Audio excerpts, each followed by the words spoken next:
Welcome to Snoozecast, the podcast designed to help you fall asleep. Find us at snoozecast.com and now also on YouTube. This episode is brought to you by Sonorous Dialects. Tonight, we'll read the next part to 20,000 Leagues Under the Sea, a classic science fiction adventure novel by French writer Jules Verne.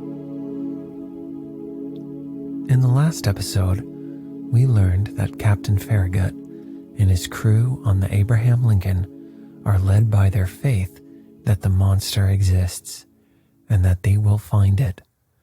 All believe in the monster except Ned Land, a French Canadian and the best harpooner around.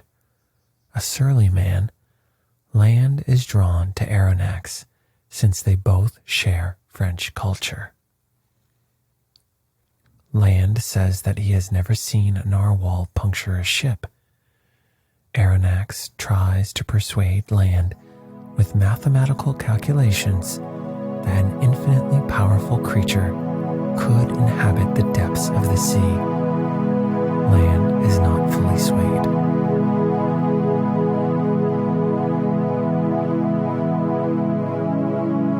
Let's get cozy. Close your eyes.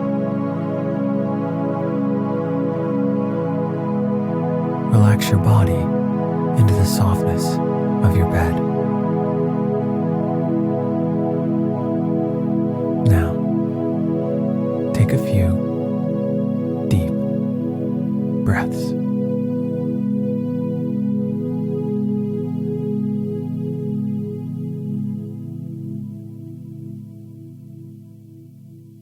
Chapter 5. Adventure. The voyage of the Abraham Lincoln was for a long time marked by no special incident. But one circumstance happened which showed the wonderful dexterity of Ned Land and proved what confidence we might place in him. The 30th of June, the frigate spoke some American whalers, from whom we learned that they knew nothing about the narwhal, but one of them, the captain of the Monroe, knowing that Ned Land had shipped on board the Abraham Lincoln, begged for his help in chasing a whale they had in sight. Commander Farragut, desirous of seeing Ned Land at work, gave him permission to go on board the Monroe, and fate served our Canadian so well that, instead of one whale, he harpooned two with a double blow, striking one straight to the heart and catching the other after some minutes' pursuit. Decidedly, if the monster ever had to do with Ned Land's harpoon, I would not bet in its favor.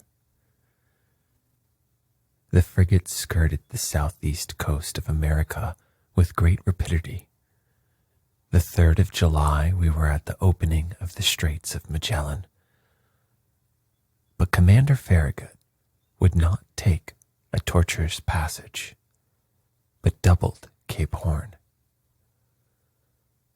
The ship's crew agreed with him, and certainly it was possible that they might meet the narwhal in this narrow pass. Many of the sailors affirmed that the monster could not pass there, that he was too big for that. The 6th of July, about 3 o'clock in the afternoon, the Abraham Lincoln, at 15 miles to the south, doubled the solitary island.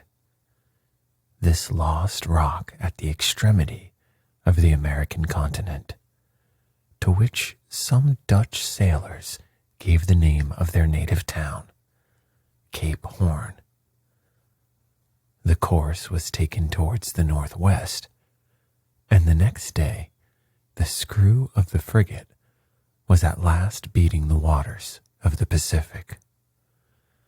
Keep your eyes open, called out the sailors. And they were opened widely, both eyes and glasses, a little dazzled, it is true, by the prospect of $2,000, had not an instant's repose. I myself, for whom money had no charms, was not the least attentive on board, giving but few minutes to my meals, but a few hours to sleep. Indifferent to either rain or sunshine, I did not leave the poop of the vessel. Now leaning on the netting of the forecastle, now on the taffrail, I devoured with eagerness the soft foam which whitened the sea as far as the eye could reach. And how often have I shared the emotion of the majority of the crew when some capricious whale raised its black back above the waves. The poop of the vessel was crowded on a moment. The cabins poured forth a torrent of sailors and officers, each with heaving breast and troubled eye, watching the course of the cetacean. I looked and looked till I was nearly blind, whilst Conseil kept repeating in a calm voice, "If, sir, you would not squint so much, you would see better." But vain excitement. The Abraham Lincoln checked its speed and made for the animal signaled, a simple wail, which soon disappeared amidst a storm of abuse. But the weather was good. It was then the bad season in Australia, the July of that zone corresponding to our January in Europe. But the sea was beautiful and easily scanned round a vast circumference. The 20th of July, the Tropic of Capricorn was cut by 105 degrees of longitude, and the 27th of the same month we crossed the equator on the 110th meridian. This passed, the frigate took a more decided westerly direction and scoured the central waters of the Pacific. Commander Farragut thought, and with reason, that it was better to remain in deep water and keep clear of continents or islands, which the beast itself seemed to shun, perhaps because there was not enough water for him. The frigate passed at some distance from the Sandwich Islands, crossed the Tropic of Cancer, and made for the China Seas. We were on the theater of the last diversions of the monster, and, to say the truth, we no longer lived on board. The entire ship's crew were undergoing an excitement of which I can give no idea. They could not eat. They could not sleep. 20 times a day, a misconception or an optical illusion of some sailor seated on the taffrail would cause dreadful perspirations, and these emotions, 20 times repeated, kept us in a state of excitement that a reaction was unavoidable. And truly, reaction soon showed itself. For 3 months, during which a day seemed an age, the Abraham Lincoln furrowed all the waters of the northern Pacific, running at whales, making sharp deviations from her course, veering suddenly from one tack to another, stopping suddenly, putting on steam, and backing ever and anon at the risk of deranging her machinery. And not one point of the Japanese or American coast was left unexplored. The warmest partisans of the enterprise now became its most ardent detractors. Reaction mounted from the crew to the captain himself, and certainly, had it not been for the resolute determination on the part of Captain Farragut, the frigate would have headed due southward. This useless search could not last much longer. The Abraham Lincoln had nothing to reproach herself with. She had done her best to succeed. Never had an American ship's crew shown more zeal or patience. Its failure could not be placed to their charge. There remained nothing but to return.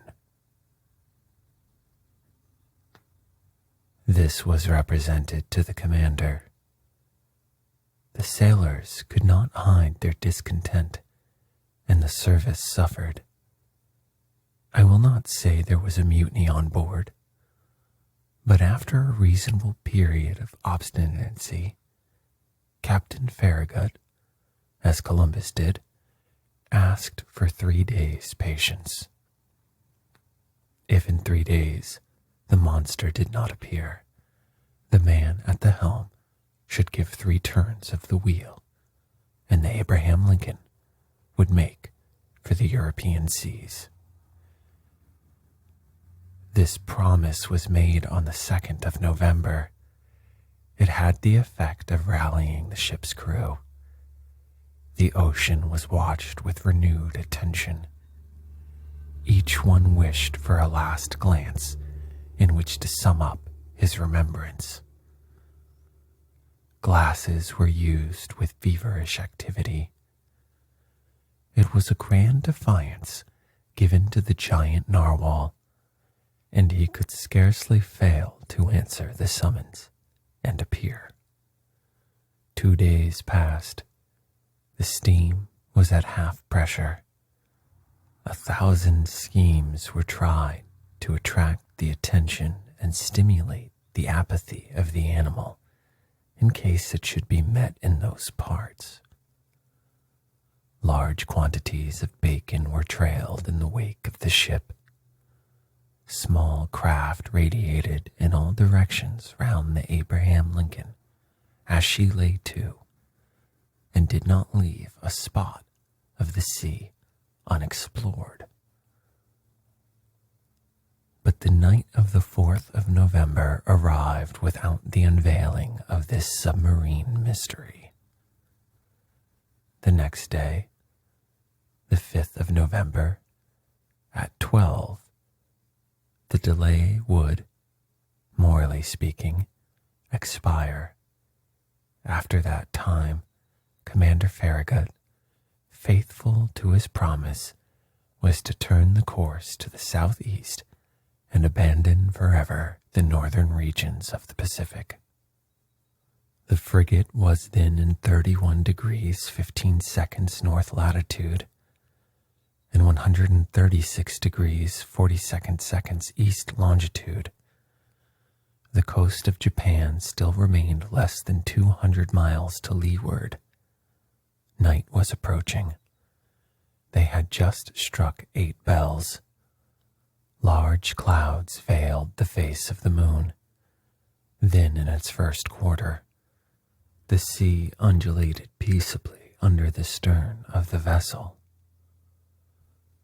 At that moment, I was leaning forward on the starboard netting. Conseil, standing near me, was looking straight before him.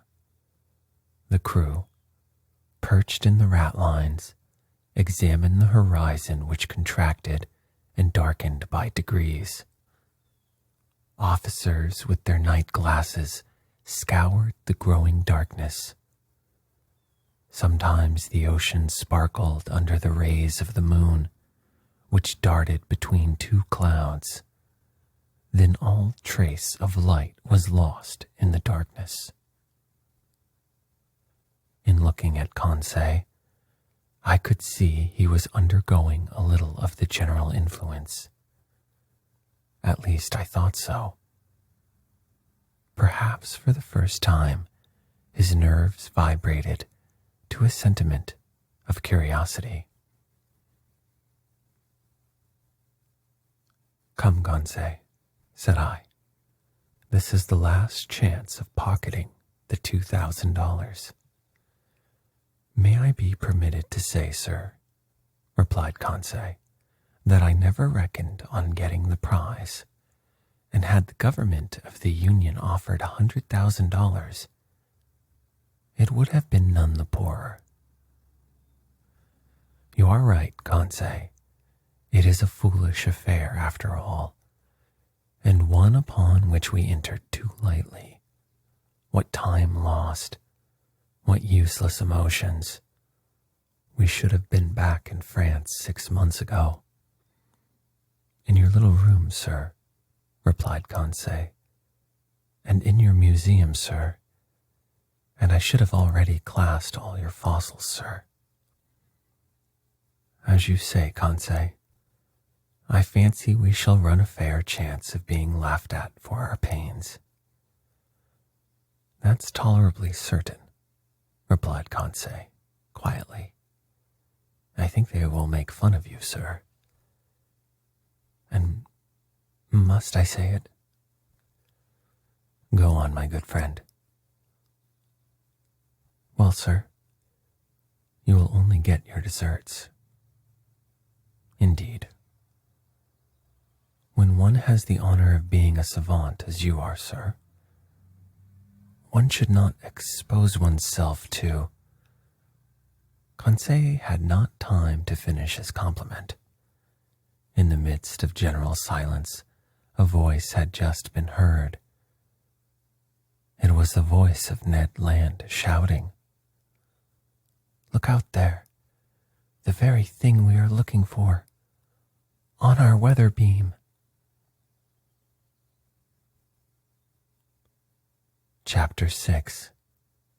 At Full Steam.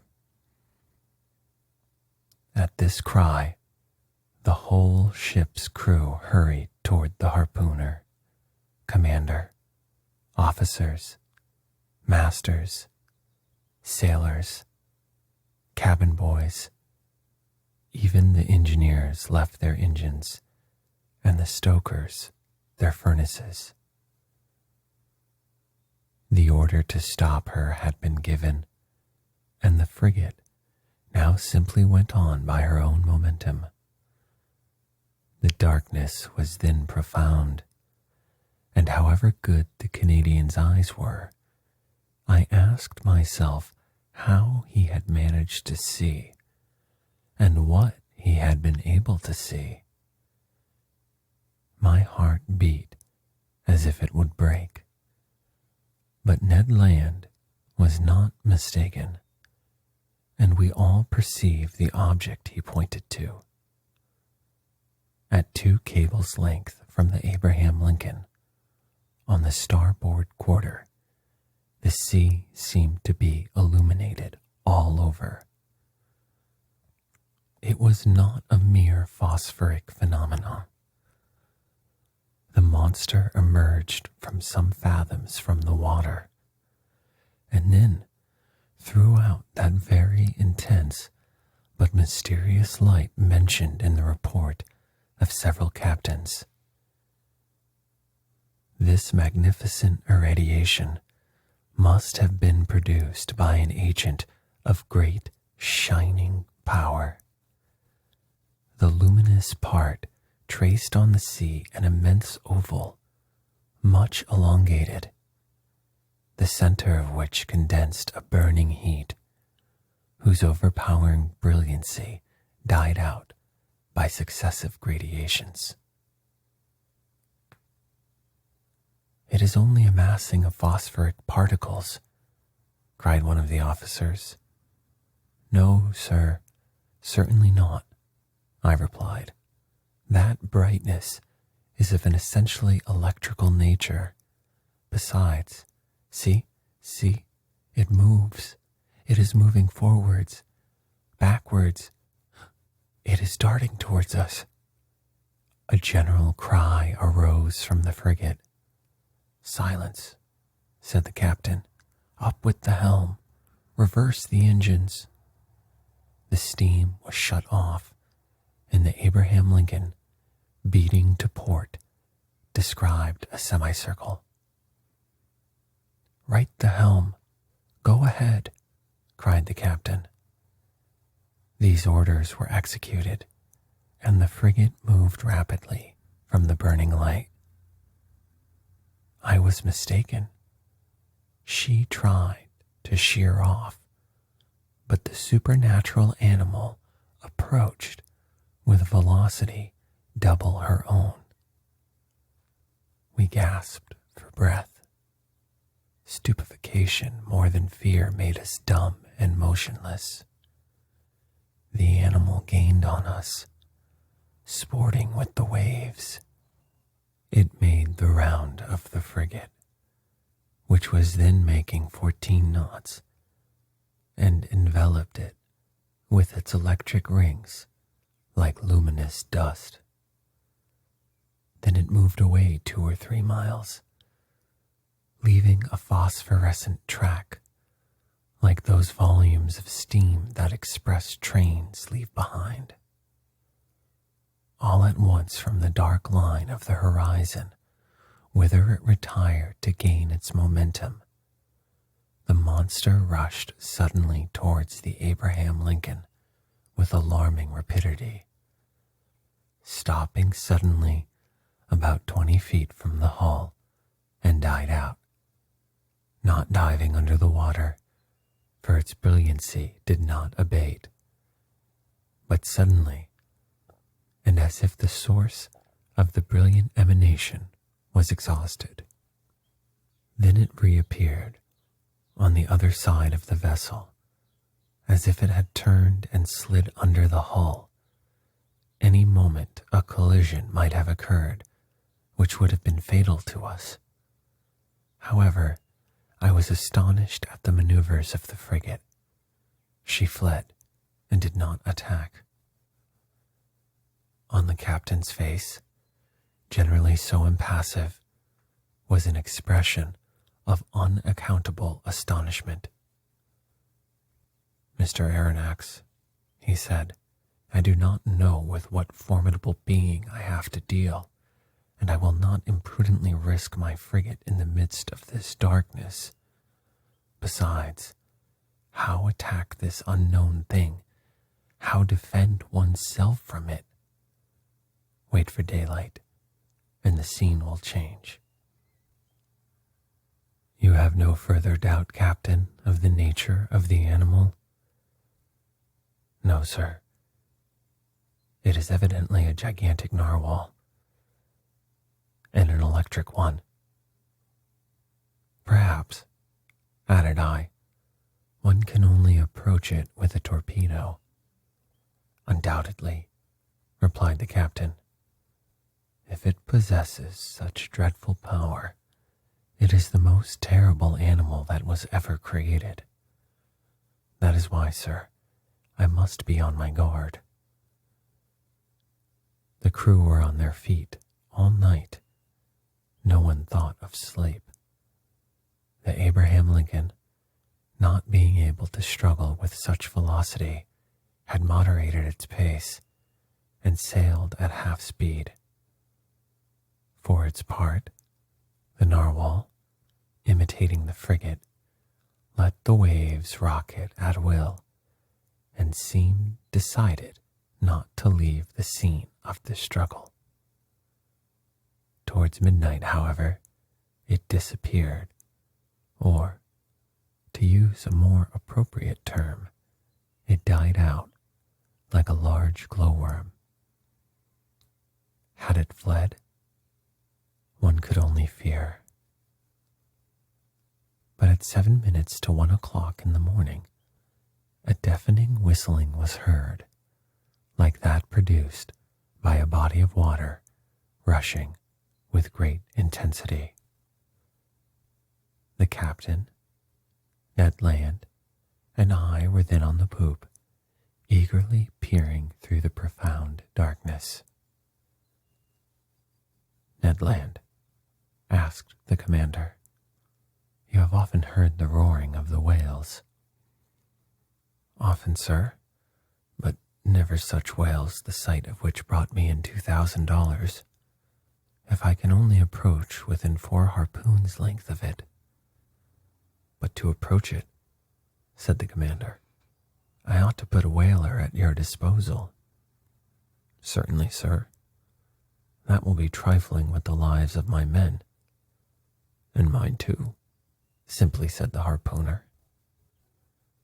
Towards 2 o'clock in the morning, the burning light reappeared, not less intense, about 5 miles to windward of the Abraham Lincoln.